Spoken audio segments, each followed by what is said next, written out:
அதாவது மனோரமா படம்னா அதில் நிச்சயமாக பழைய படங்கள், நாகேஷ், தங்கவேலு இவர்களுடைய படங்கள் எல்லாம் நாங்கள் நம்பி பார்க்கலாம்.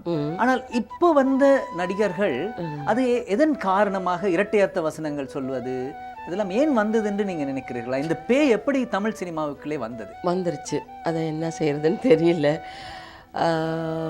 சங்கடமான கேள்விதான். கூட நடிப்பவர்கள் எல்லோரும் நிச்சயமா கொஞ்சம் விரசமாக தான் பேசுகிறாங்க. ஏன்னா அதை ரசிக்கிறாங்கன்னு நினைக்கிறாங்க அவங்க. ஆனால் ரசிக்கலை மக்கள் ரசிக்கலை. அந்த நேரத்தில் அவங்க என்ன எழுந்து வெளியே போயிட முடியும்? அது ஏதோ சரி, அவங்க ஏதோ பேசுகிறாங்க, பேசிட்டு போட்டுங்கிற மாதிரி விட்டுட்டாங்கன்னு நினைக்கிறேன்.